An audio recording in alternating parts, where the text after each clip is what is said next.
Hello and welcome to Conversations with the Voice of Reason. I'm your host, Benjamin Boyce, and today's conversant is Wade Stotts, who is the host of The Wade Show with Wade, which is a homebrew take on the late night opening monologue genre. I've been enjoying Wade's work for a while now, and I wanted to have him on to see where his ideas come from, who he is behind the show. And I found a very kind-hearted, loving Christian fellow with surprisingly less snark when it comes to reality than he brings to talking about the irreality of the modern media complex.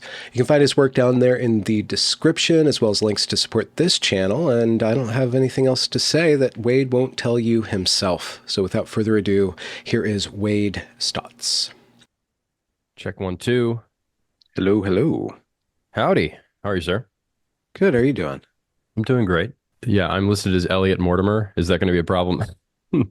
No, if that's who you identify as. Is this your when you go deep undercover?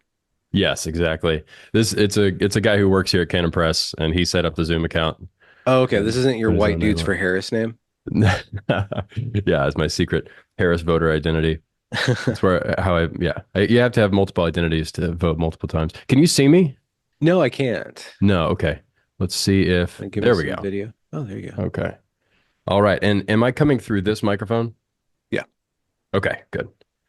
Good. Yeah, Good. Good. I couldn't find my headphones, so I'm just gonna have to do some Oh, editing afterwards.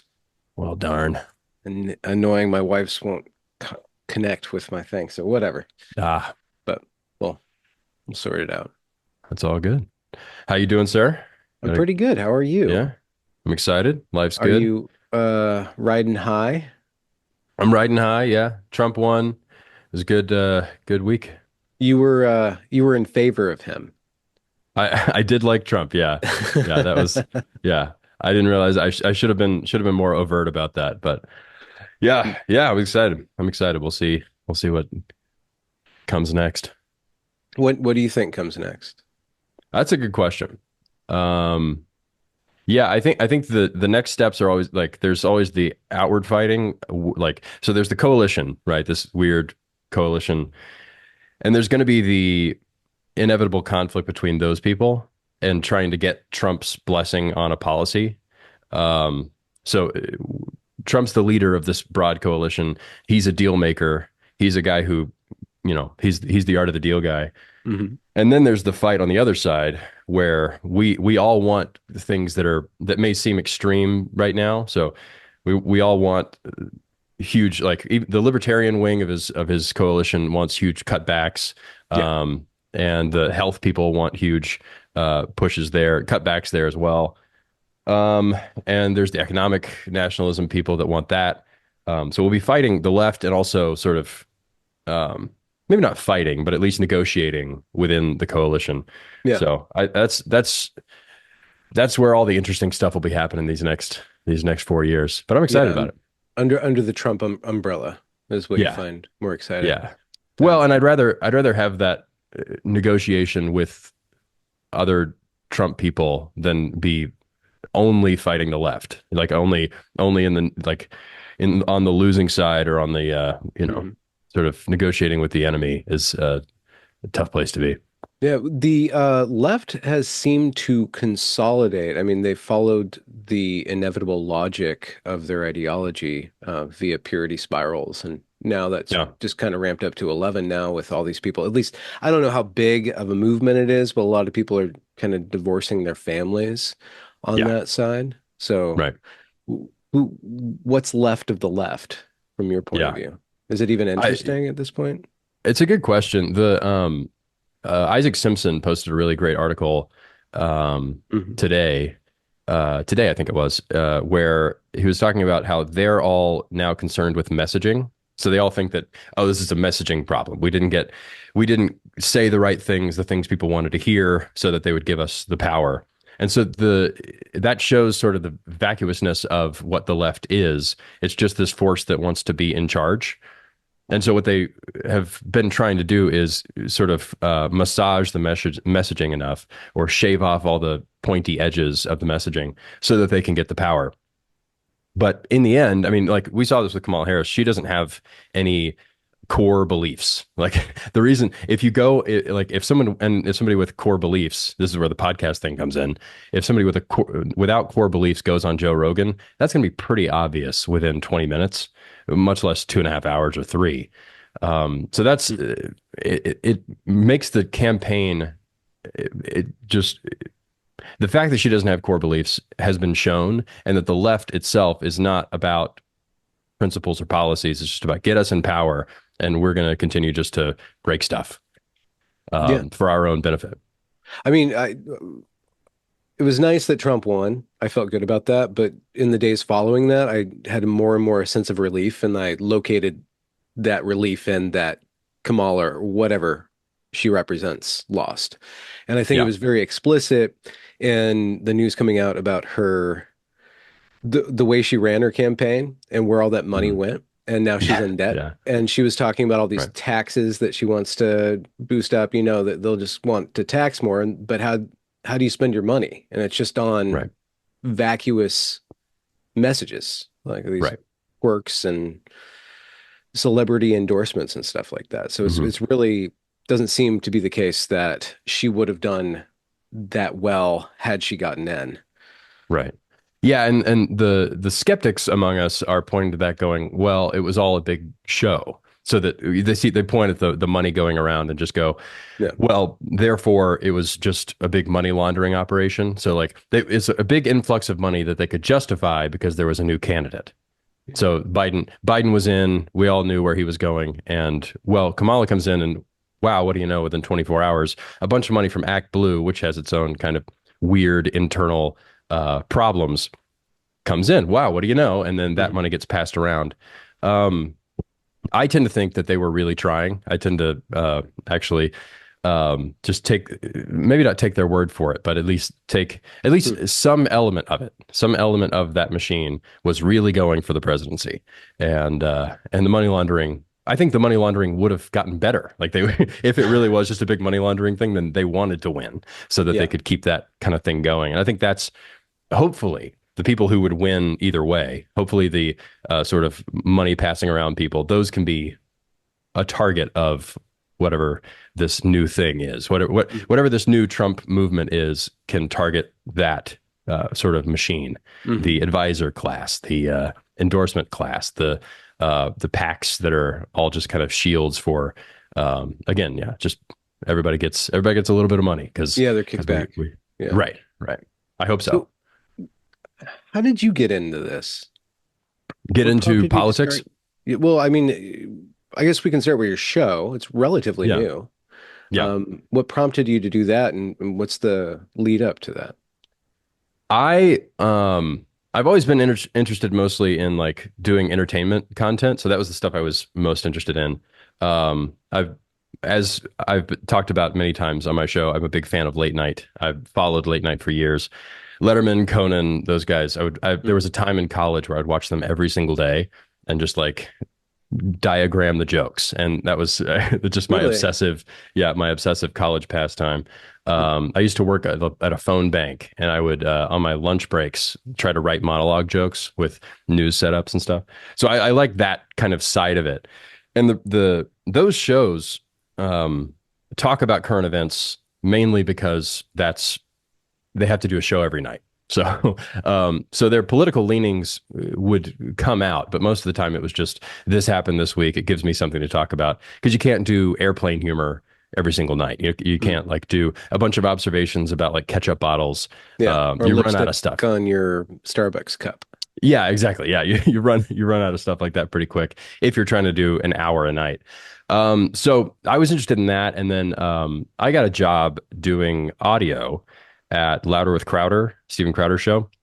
And so I came into it from I was interested in the entertainment side, and I had a technical job at a political show. So a lot of the stuff that I was able to do there, I quickly moved into writing and trying to do sketches and jokes and things like that. So I was writing jokes or writing sketches for a political show. So the politics stuff, I just kind of counted on all the researcher people there to focus on because Okay. that's just not where my interest really lies. But that was the topic that I was interested in. or at least like that I was working in. So if and we were doing 4 shows a week, hour and a half. During 2020, we did 2 shows a day for a full month, which was Mm. crazy. So like 3 hours of content. So I got into it then, and I didn't. Yeah, it's I got into it as politics got more and more interested in me. That kind of thing. It was Hmm. much more of a responsive thing. And 2020 exploded a lot of the kind of notions that I had about how politics works. Surely if there's an uprising in your country, surely that just gets squashed, right? I mean, and surely if there's a popular political movement, that gets the win, right? Um, and so yeah, just 2020 did a lot to make me rethink stuff, and I was involved enough in the political sphere in that time to be thinking about it and reflecting on it. And then after I left there, I moved up to Idaho. So I'm up in Moscow, Idaho now. And after a couple of years of working, I'm at Canon Press, a Christian publisher up here. And after a couple of years of kind of working behind the scenes here, I decided to try to get back out doing jokes and doing like Mhm. commentary. So I started that in 2023, and then that gave me a year.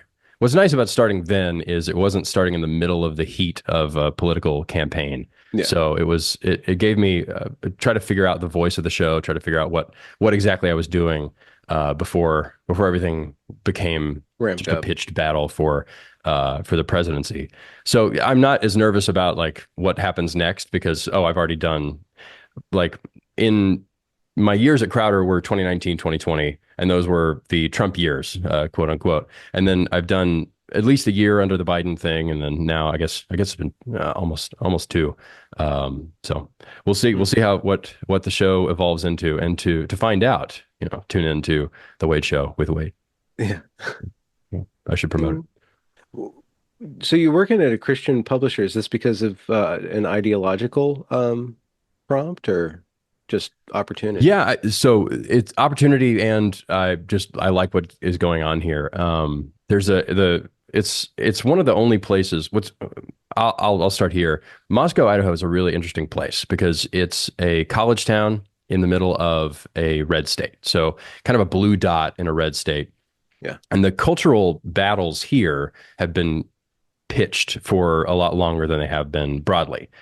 So you look at what was happening in 2010 here or 2000 here is what was happening in 2020 broadly in the culture. So Really? there's a more strong left presence, and there's a strong right presence with the dominant political structure being a leftist one in this county, just in this little town. And so there's a strong Christian presence here, and there's a strong and I would connect that to the right wing presence in some political capacity, but yeah, that's been a fun. So the people here, I think, have at least some level of insight into where things are going, or at least where the battle lines are drawn. So they've Hmm. had a friend enemy distinction, at least that had that clearer in their heads, because there were like literal threats to their buildings long before anything like that was happening nationally. So you'd have stuff like that where like the what's the guy, Jack Phillips, I guess it was, the cake shop owner. Hmm. That was one story that got kind of blown up, but and I think he's still going through stuff, but yeah, that kind of stuff's been happening here. It's like boycotts of local businesses because they find out, oh, you belong to that church, or you're one of those people. So that it's a good place to be, to have some clarity as to what the battle is and where the lines are. And that means that as a publisher being here, the work that comes out of here has a lot of clarity. So Pastor Doug Wilson is my pastor, and he wrote a book called Rules for Reformers back in the day. I think it came out in 2012. Maybe I'm wrong about that, but it was really well done, and was the kind of thing that a lot of folks just weren't talking about at the time. Just practical, political, and cultural um, action for Christians. So it was kind of keying off of the Rules for Radicals books, the Saul Alinsky book, Wait, and is this trying the to, origin of the woke right? Doug Wilson guy. He did it. He did it. Yeah, I don't even know what that means anymore, but it's still fuzzy to me.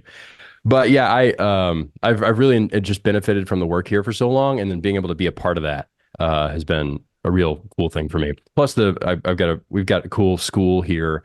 I've got 4 kids, so Oh, schooling is really? really important for me, and church community here. So we love it here, and so like the town itself was really great, and I also enjoyed the particular work that Canon Press was doing. So yeah, it just made a ton of sense to come up here. What, why are you Christian?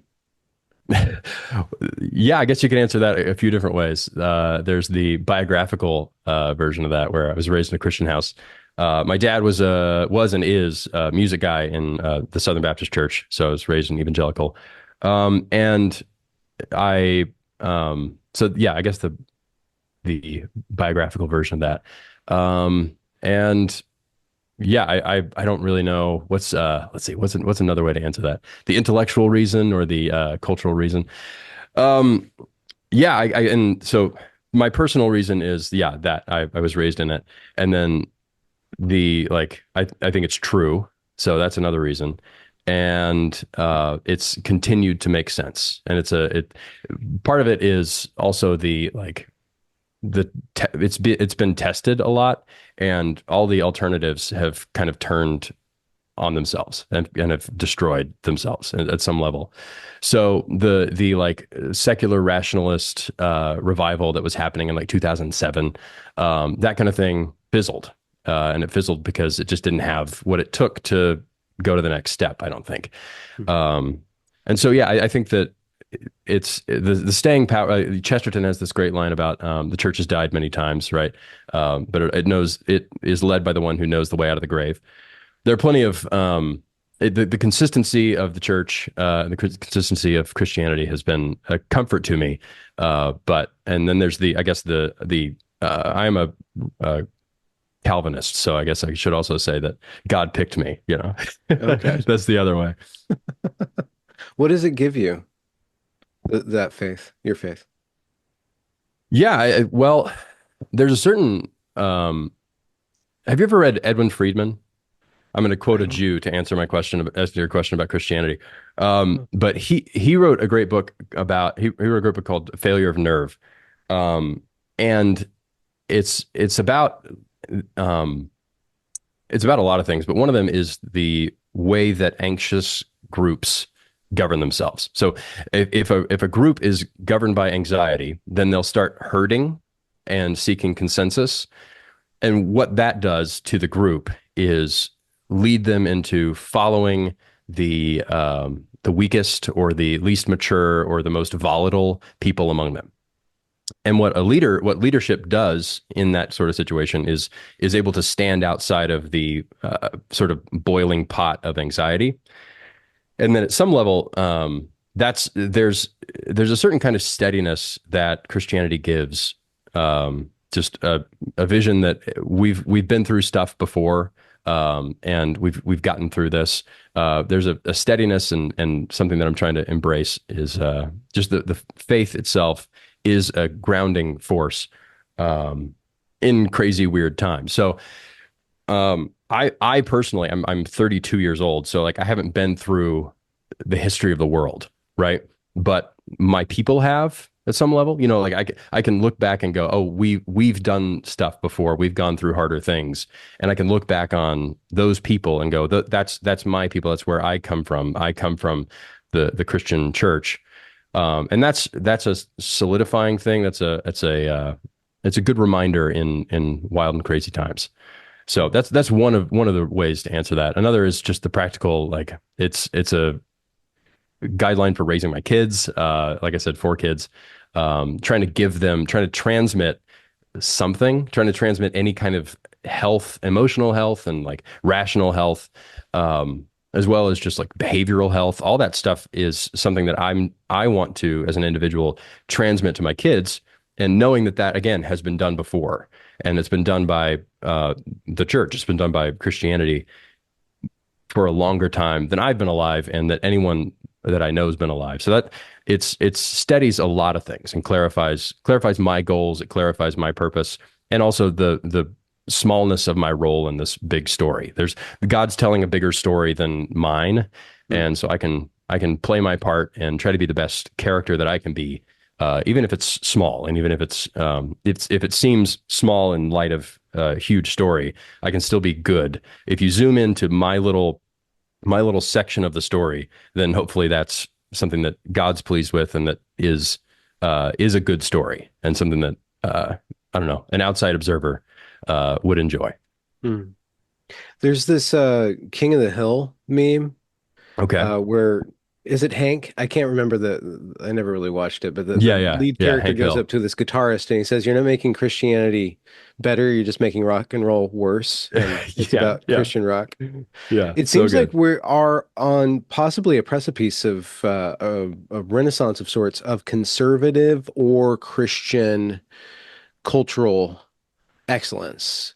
Yeah, Growing up in the 90s, where as I did, there would be popular things and popular waves and stuff, but it was always kind of echoing popular culture, always kind of trailing it at least by 5 years.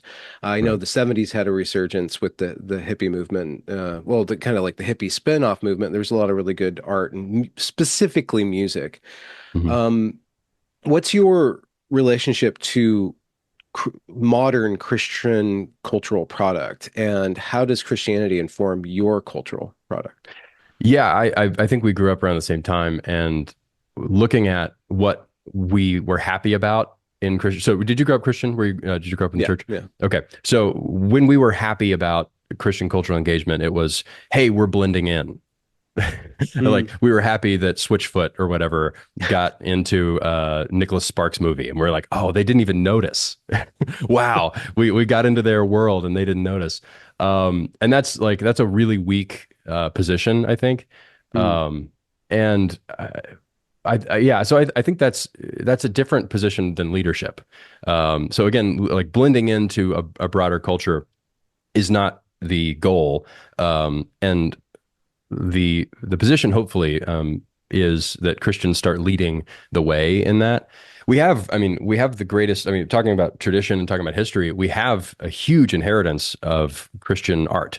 And so, what's stopping us from benefiting from that tradition? We have when we're in a time where everybody's trying to shirk tradition, that means that their well is really shallow. So they're pulling from stuff that's maybe just postmodernism on, or all they can do is sort of the only trick a lot of places have is like turning stuff on their head, turning stuff on its head. So like, oh, that's a trope. I'll turn it on its head. See what I did there. And shout out to Ryan Johnson. But there's a certain like there's more to be done. And I'm not saying that we should like just lean into tropes or whatever, but there's more work to be done in a positive sense. That's not just looking back 20 years and going, what if that was the opposite? Wow, wouldn't that be interesting? There's one of the owners here at Canon Press is a guy named Nate Wilson, and he's mostly done middle grade fiction, and it's really really good stuff. One of the things he did that's not the same thing as turning a trope on its head that I think is really interesting. He did a series called Outlaws of Time, and in there's always in a lot of action movies you tend to have does this does the hero save the girl or does he save the world? That's our dichotomy. Oh, what's he going to do? And then the trick that everybody does is he finds a way. He figures out a way to save them both. Wow! And every time we're supposed to be relieved because he didn't actually have to make the choice. Great. And so they're good. We don't have to make hard moral decisions. Oh, we're comforted by that. And what he did with Outlaws of Time is uh, at the end of the first book. Sorry for spoilers on the first book, but this character does he save his sister or does he save the world? That are the choices before him, and what he chooses to do is save his sister. And then the next two books are about the fallout of that decision and what he does next and how does he approach the villain who's still around and what are his next steps. And I think that's a much more interesting way to go. It's not the same thing as just doing the opposite. It's just forcing a choice on a character that yeah. a character has been saved from by a trope. And so anyway, I enjoy that, and that's the kind of pushing forward that I think Christians can do that's not just pure postmodern rejection of a Yeah. trope. Yeah. Sitting in I don't know. the That's the maybe moral a ambiguity or yeah, ambivalence. yeah, yeah, and sitting in the ambiguity and also or just avoiding the ambiguity or avoiding the choice, avoiding hard moral stuff because oh we want a happy ending. Mm. Let's actually force the choice and see what he does after that. Because how do you end? What's great about that book is that he ends the first book in a trilogy with that choice and then has to push forward after that. Yeah. Um, and I don't know. I think that's there's more work to be done like that from creative people who have been influenced by the great works. So Nate Wilson grew up with a classical education. He grew up with a classical Christian education. So he's read more than I ever will, and knows it well, and knows. Oh, what if we actually force this moral choice on a character? Knows that that's an interesting question, and not just a clever. I don't know, not just an attempt to be clever and wink at the audience. Yeah. So I don't know. Well, That's just an example. It's not like it's hard to know really what yeah. what the next steps for Christian cultural engagement are because the next steps are going to be things that um, creative people have to do, and they have to sit with those problems. And I don't know. I'm it's an iterative process. I think that has to happen with creative people. And there are going to be bumps and there are going to be mistakes along the way. But I'm encouraged by that. I like iterative processes. I like when people can try stuff out, see if it works, and then go, oops, that didn't work. So I don't, it's where that experimentation happens. I'm going to be cheering it on, and it'll be. I don't know. I hope that as you said, that there's a real resurgence of that kind of thing. Yeah. Well, I mean, you have a voice and a platform that's rapidly growing and gaining traction. What is that? What genre is that? I guess you worked with Crowder a lot. So you kind of know the bit, kind of like you have kind of like a shape to the product, right? The object Yeah. of art. What can you do within It's very that? funny to call that show art. Yeah. Well, Yeah. I mean, you put a lot of We had time in fun it with and it. you Yeah. hone it It was down, and whatever it you can was. get it down to a really nice clip and kind of, you're skipping a stone across the water, see what happens, right? But within Yeah. that form, what do you find challenging or creative to do? What do you see as the possibility when you start drafting up a show? Yeah. I think there's a certain amount of I'll say this first. There's one of the great writers at the Letterman show back in the day was Meryl Marco. So she was his head writer for the first few years of his NBC show. And she, in her comedy writing process, she would sit with a topic for a little bit and just have the question at the top of the paper, why is this stupid? And then from that, she could push pretty hard. Like she could go for a while on that. And that's basically my process too, is just like something pops out at me and I go, ooh, there's something there and that's Yeah. stupid. And now I get to figure out why. Wow, what a fun process. So I'm optimistic. Why I like doing this kind of thing is that you're not going to run out of material. So the stupid are always with us, you know. That's something encouraging to me is I'm not going to run out of stupid stuff, and being able to really investigate the stupidity of it is I don't know. It's a weird job. It's a weird task Hmm. to have picked, but I'm glad people are liking it. So I guess that's good. Why did you do it? You just you had extra time, or was there like a still small voice, or you got pissed off one Yeah. day and made a Yeah, video? a burning bush. So it was honestly, it's just kind of the way I know how to make content. So some people are really good at they see something and then they go, I want to talk about that for 2 hours on a podcast. I want to look at the camera and just go off about it. And within there are going to be like 18 gems that I can pick and pull as clips. And that's how their mind works. My mind tends to work in I know I have to sit with that for a while. So like, oh, there's something that just popped into my head. I'm gonna have to sit with that and then just like slave over every word. And then once that's done, then I can send it out to people. So it's in one sense, it's my instincts and the way that I tend to work is more contemplative than some people. And that's not a I'm saying that mine is better because mine is slower. And so people ask me why I don't post as much. It's just like I have to sit around and think for a while. I have to stare at a wall. Otherwise this video is just not going to happen. So yeah, that the as far as the particular style, that'd be, I guess, one way to answer it. Um, but yeah, mostly what draws me to it is it's just fun. Like if I'm having fun, then we're good. And if by the end of it, it's just me like hanging my head, going, "Wow, this is the worst." And I don't know. It's a great way to learn about the news for me. Like for as personally, I like looking at the news and going, "Wow, what's fun here?" I got to find the fun really quickly. And if I don't have a show. So if that's my filter, then I'm in a better place. I'm actually psychologically doing better, because like whatever happens, it's going to be a fun show. We're going to have a good time. And otherwise, if I did kind of a like outrage show, I feel like I would be not fun to be around, and I feel like my kids would notice. They'd be like, "What's up with dad?" And it's like if my kids emotionally feel the news through me, that's bad news. If it must be a bad day on the news, dad's hanging his head, then that's something I want to avoid. So I guess that's two different ways of answering the same question, but it's fun for me. I like it. Were you much active online before you started doing your show? Yeah, I mean, I'm not I'm not as I'm not as good a poster as some people are. Like I'm not as quick. I'm not as fast on posting stuff. So I tend to just sort of absorb stuff, and then I'll spit something out once in a while.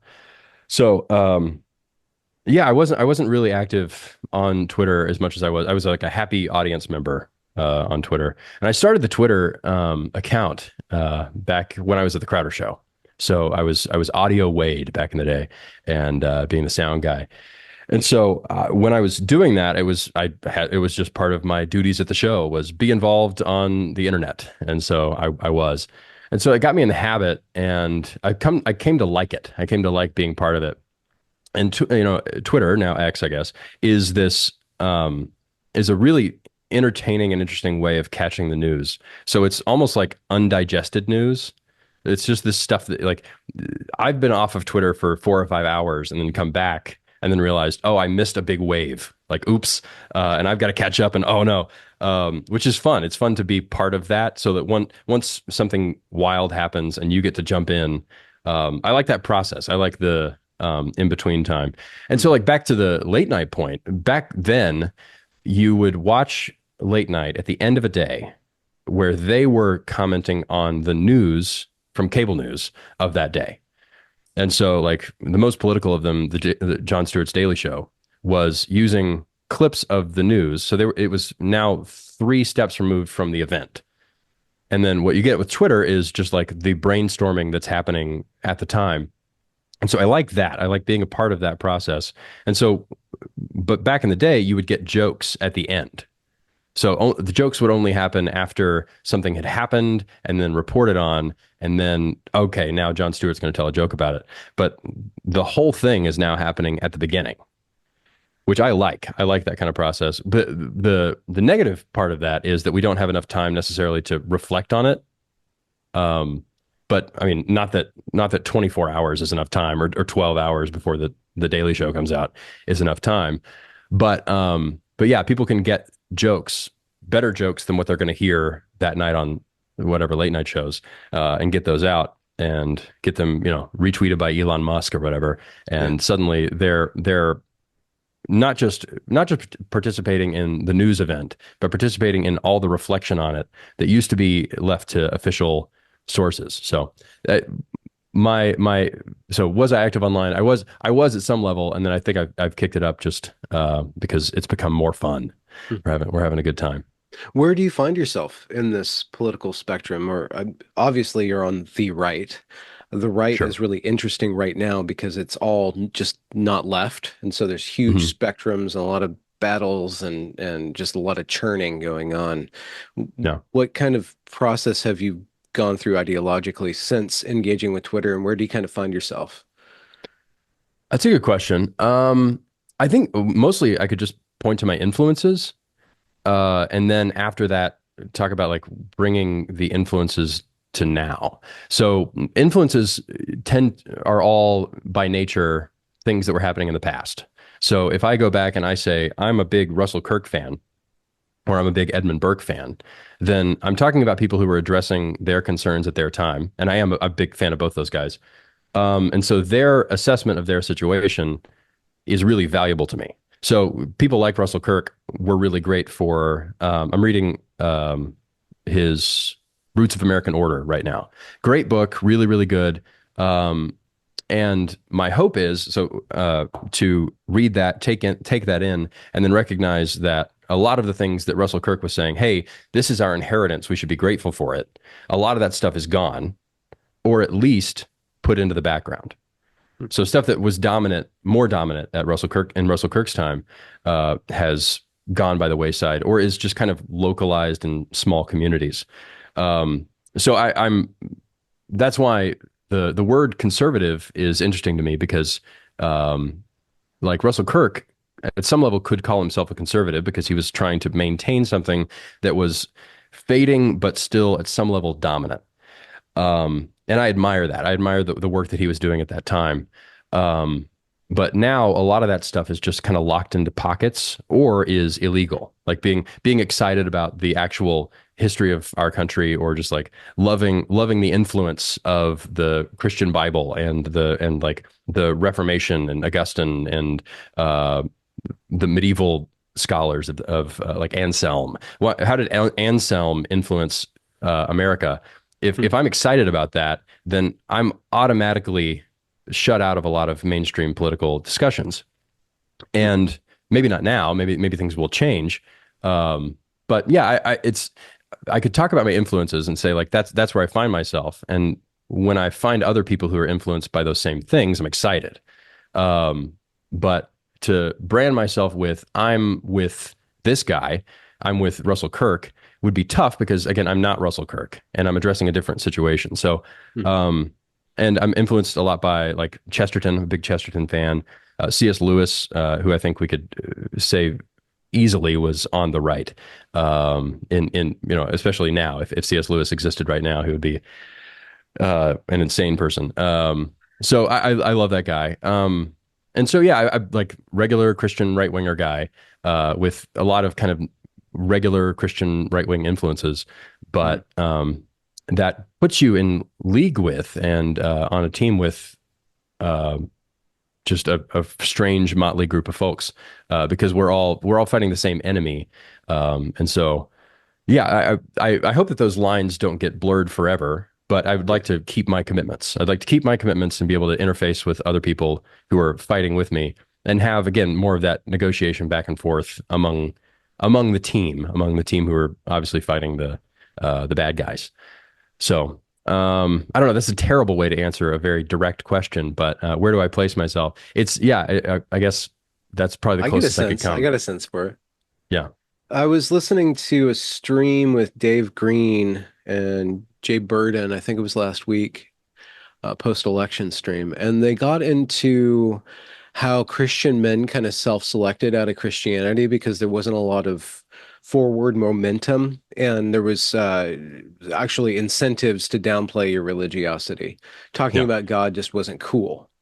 Totally. And at this point in time, I don't think that the hallowed halls of the institutions right now necessarily have,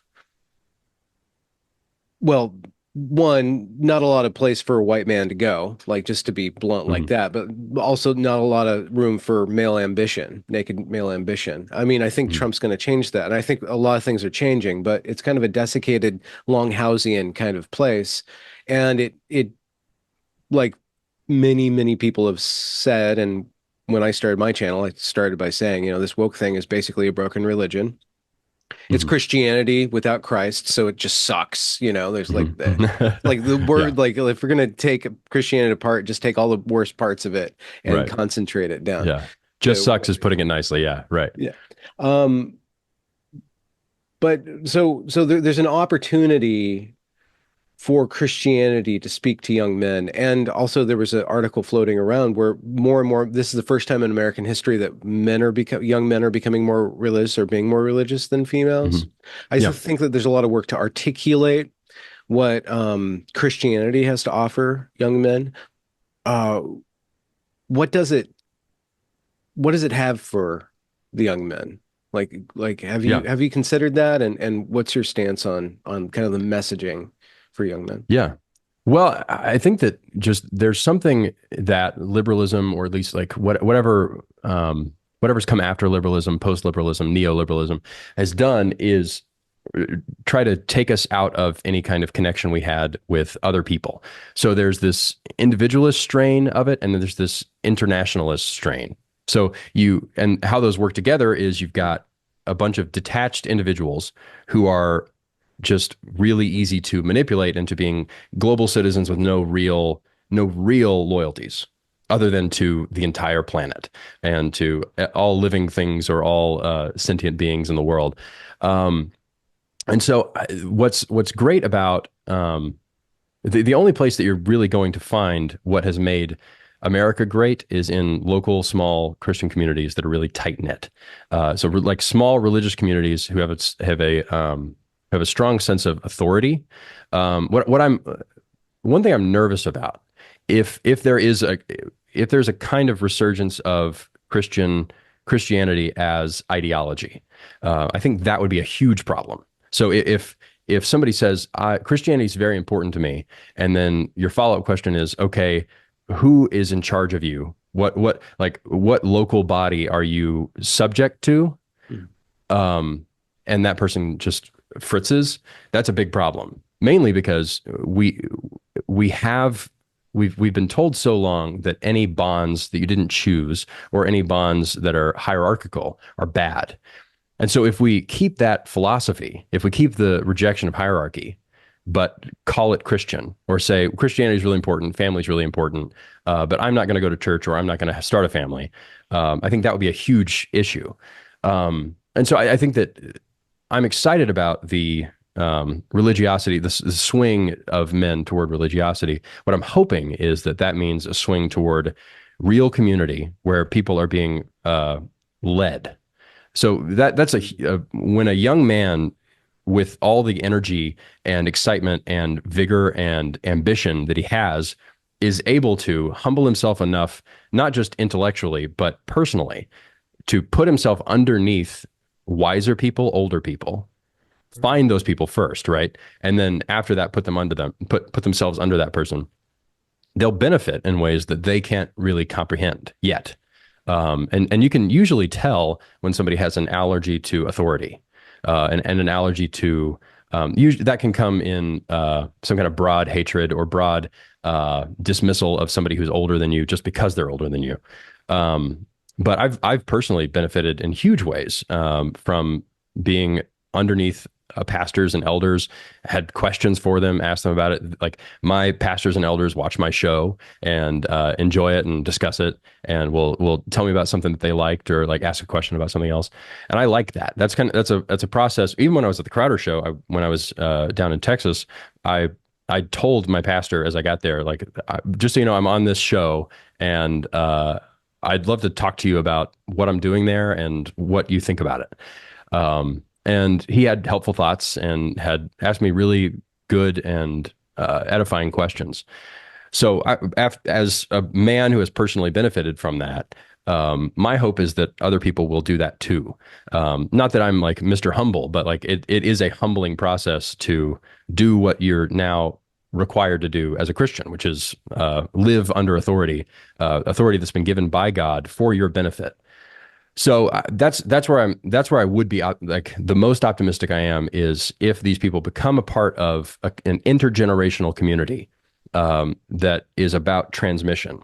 So Mhm. rather than holding on to this individualism, but also going, I hold on, I hold on to Christianity, and like I know people who hold on to Christianity the same way they hold on to like free market ideals, or the same way they hold on to even like Pat Buchanan's books. It's like those are all my ideological commitments, and I think that's a real problem if it just becomes that, if it's reduced to box ticking.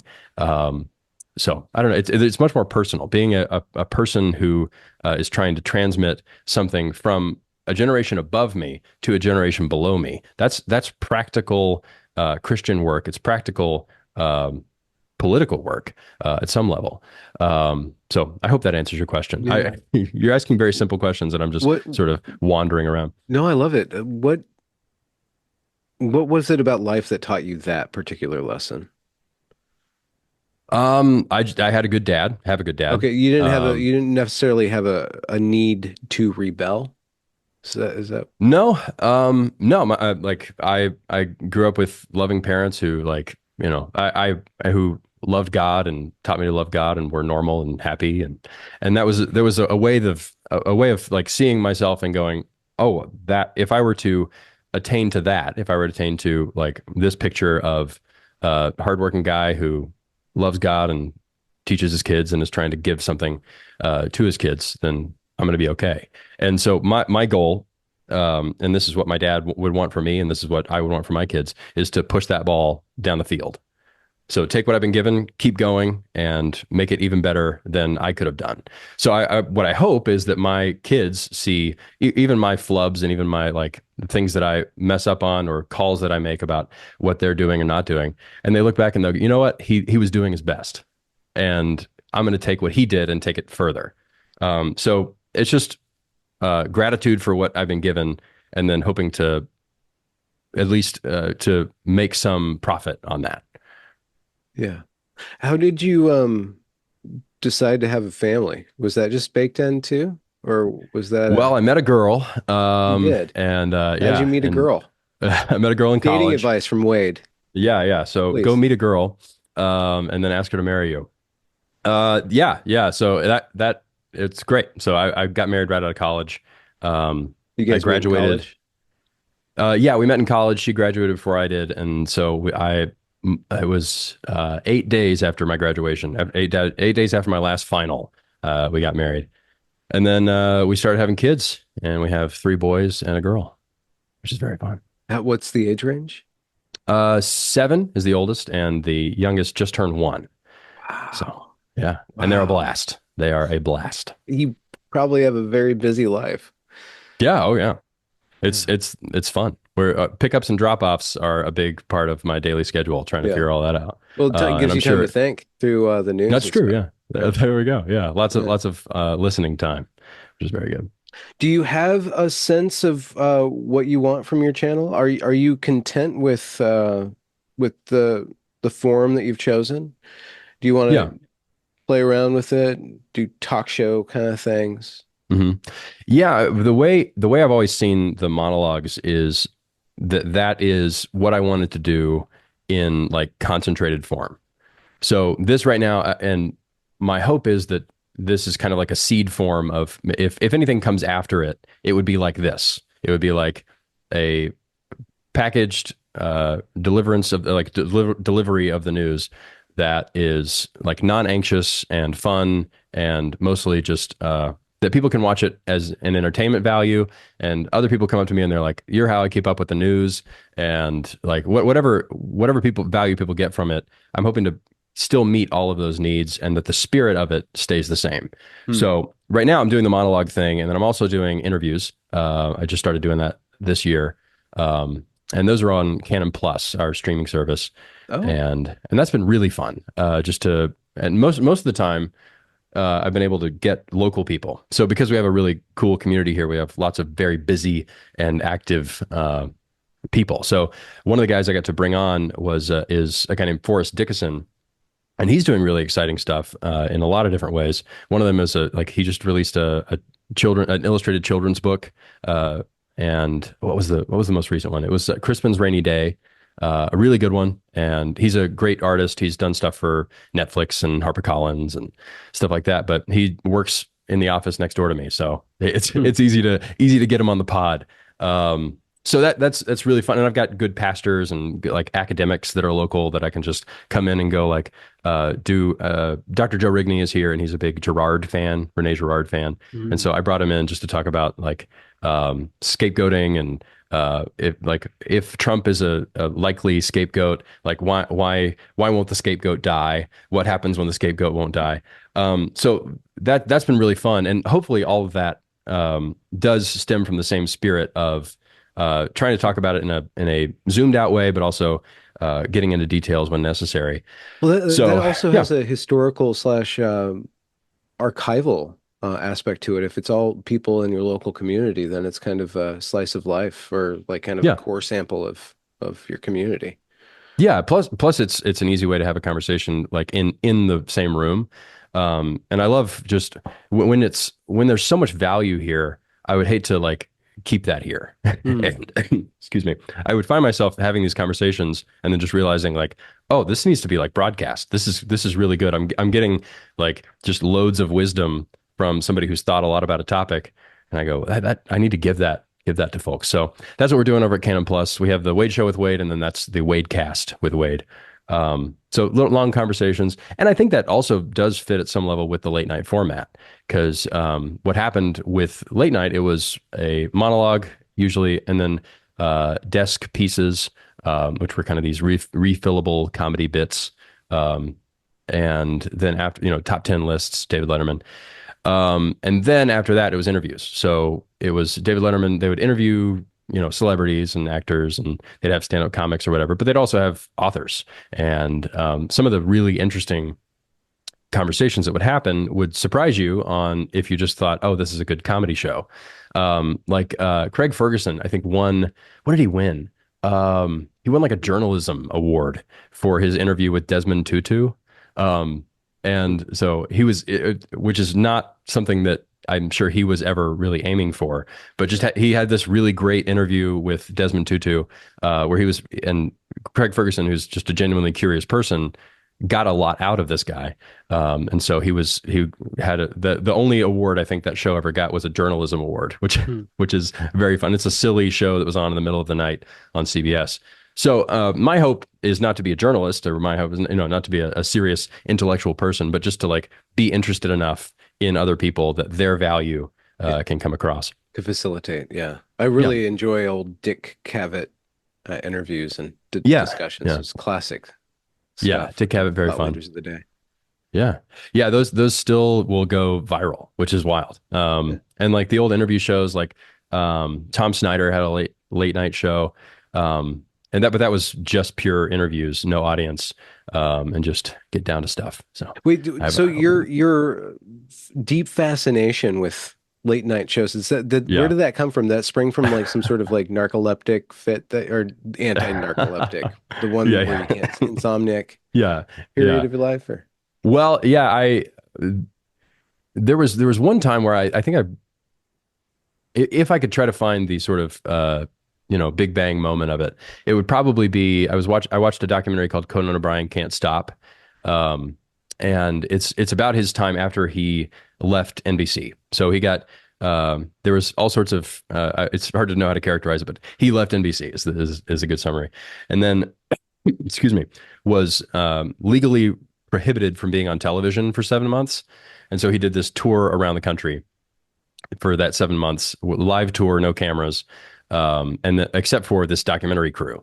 So they did a documentary about it, and the actual process of there's one scene where Conan has been hired to introduce the acts at Bonnaroo, which it's not on TV, so he can go do it. So he's introducing like he's sitting in this terrible trailer in the like sweltering sun, wearing a cowboy hat, about to introduce Damian Marley or somebody, and then they're trying to write jokes. So there's this like bunker element of it where they're all just sitting down going, all right, they're hot, right? So what can we do with that? And Damian Marley, I don't know, Nas, what do we do with that? So like the brainstorming process, I just thought like that seems like the place to be. The sitting in the trailer beforehand, hot, and trying to figure out a way to connect with these people.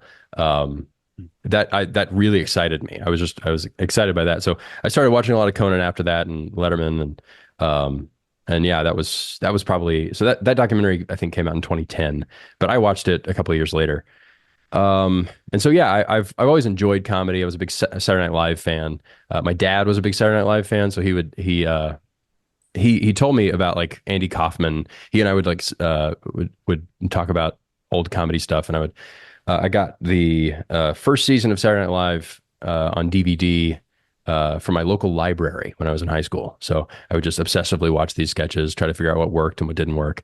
I don't know why. I don't know why that like immediately my engineer brain turned on, where I was like, this is a process. This is something that needs to be reverse engineered. Yeah. It's silly. It's a stupid thing to really care a lot about, but I do. It's really interesting. I mean, you don't know what your interests are leading you towards. And That's it's true. really interesting because you don't seem like a theater kid. And No, you no, yeah. describe it like it's an engineering puzzle process. Yeah. Oh, I love that though. It's the creative process is just like I love watching it happen. There's also this James Franco did a documentary about the making of one episode of Saturday Night Live. It's on YouTube. Somebody like you couldn't watch it for years because the rights were in dispute, and so somebody just uploaded it to YouTube. So anyway, that like just the process of watching people like sit with wording on something and like like banging their head against the wall, like thinking what's next, and then what happens.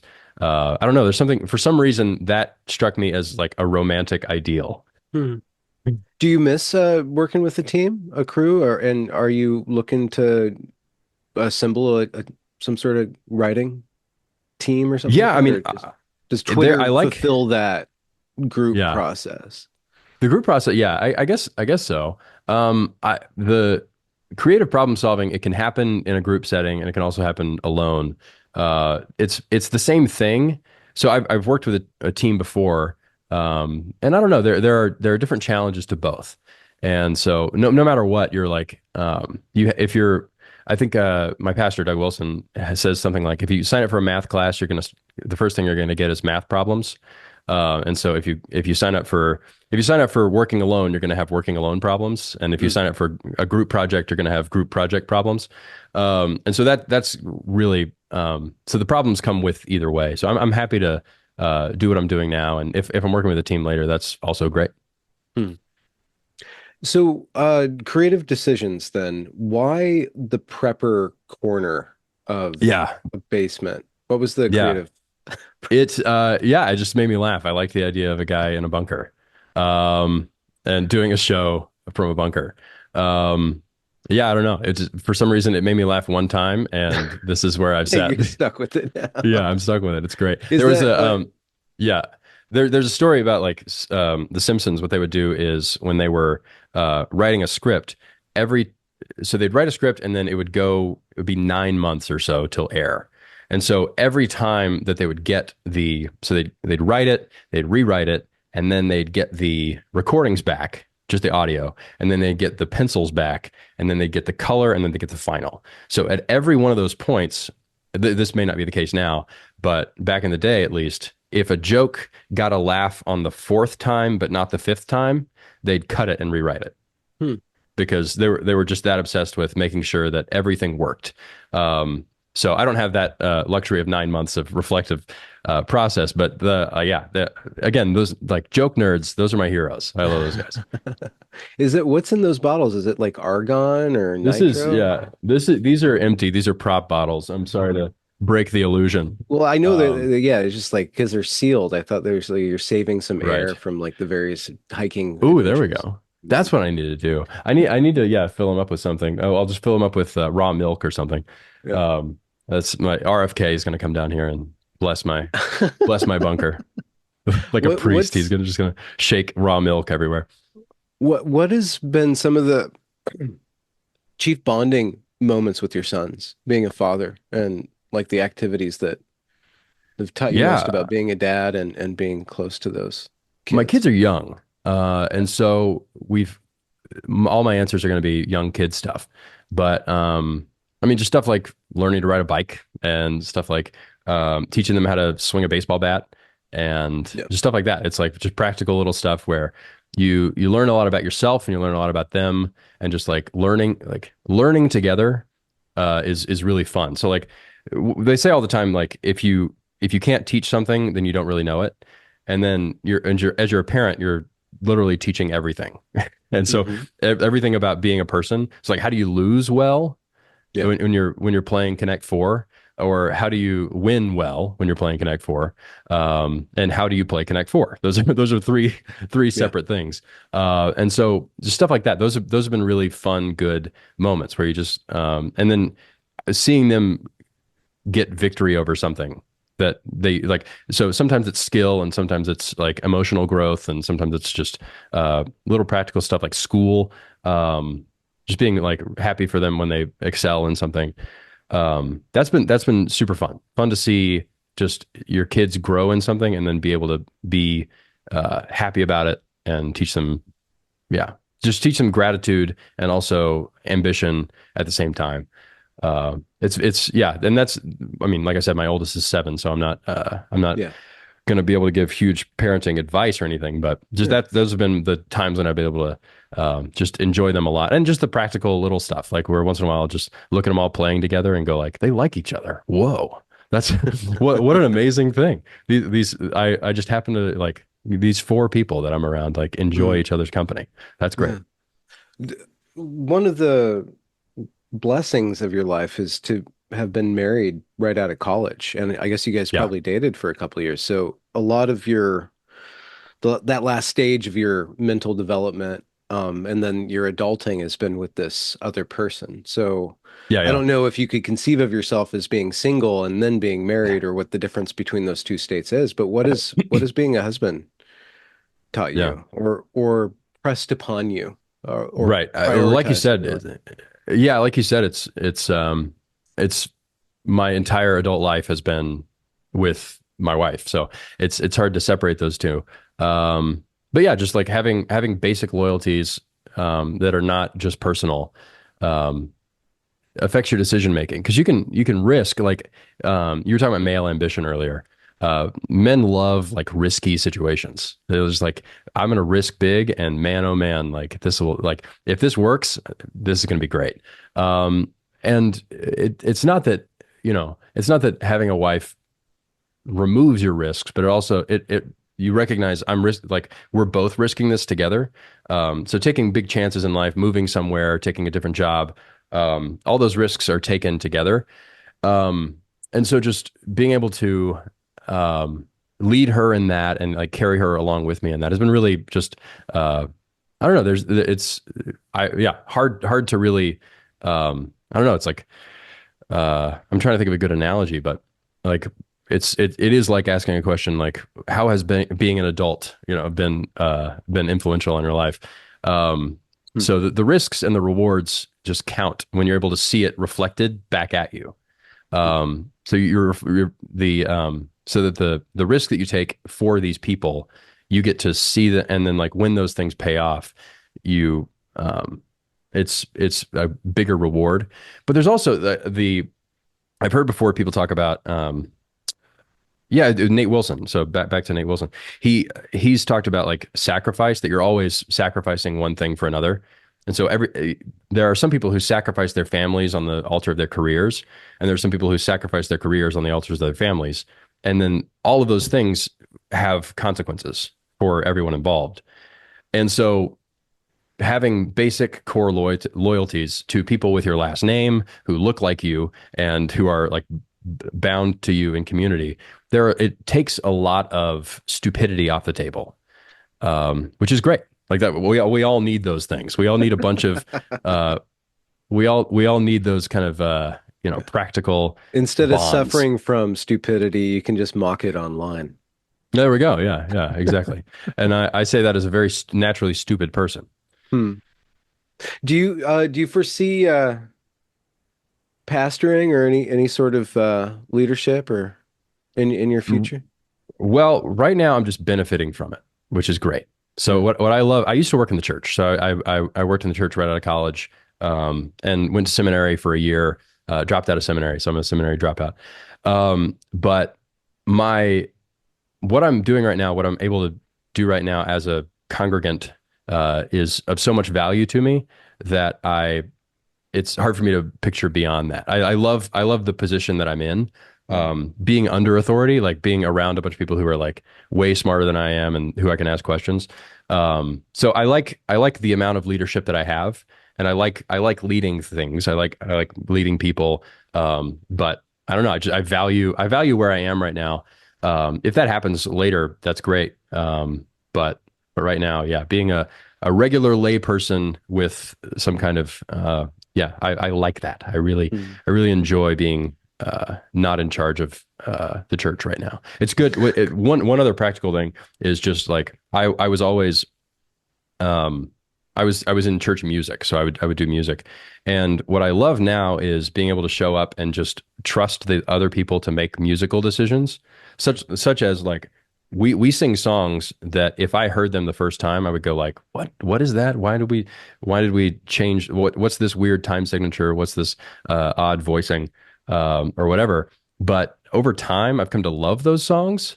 And I, because my tastes are so terrible, I wouldn't have been able to like make those decisions. So I'm able to Mm. show up, benefit, and trust somebody and benefit, and then later on be glad that I trusted them. Like oh man, I'm really glad that I went through that because now I love this weird song and when or this like this setting of the Lord's Prayer.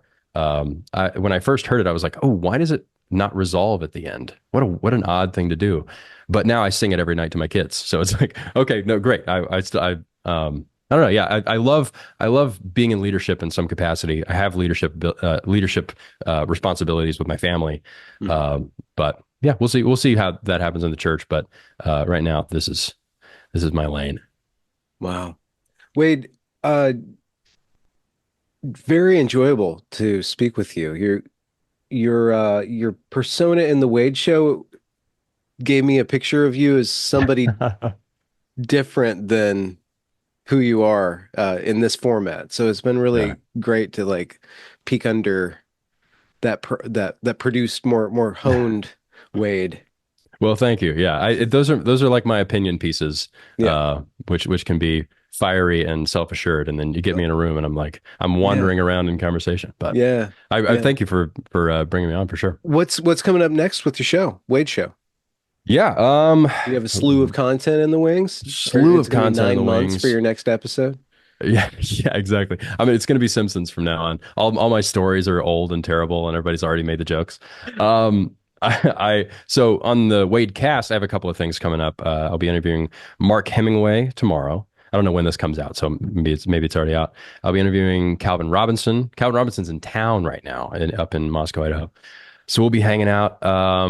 Anyway, so those are some fun things coming up practically, but as far as the monologues go, it's just yeah, we'll see what happens, and Oh, you don't I'd love know to. what's Well, next. I mean, what happens Friday?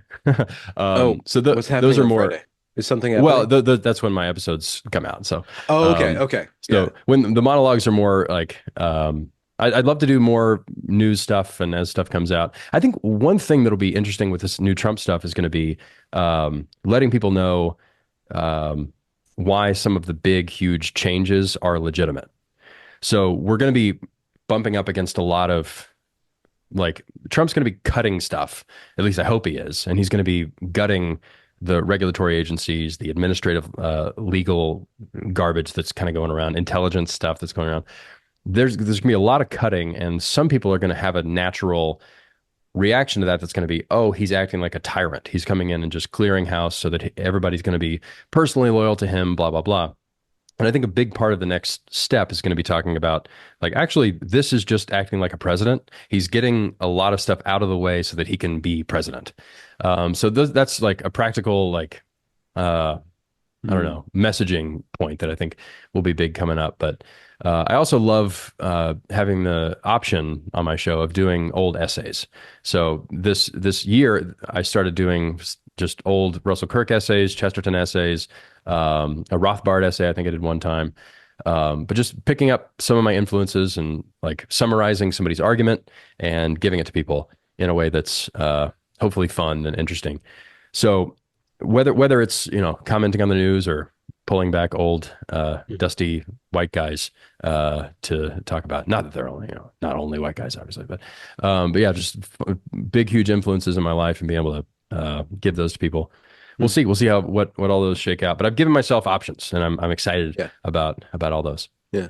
How close do you think we are to a civil war? And are you safe in Idaho? I'm safe. I'm happy. I don't think that there will be a civil war. I'm not on that in that camp, and but I'm not personally nervous about that. I think there will be a lot of pushback. I think that the reactions from the left and things like that are going to be big, but I think we're going to be okay. Like I actually think that things might get awesome. And that's me. That's optimistic Wade here. But I think actually things are going to be fine and maybe even really cool. Hmm. And we'll look back on this time as either. I hope we don't look back on it as a missed opportunity. But I think that would be the worst case scenario Hmm. is missed opportunity. Best case scenario, it's just like rad. Hmm.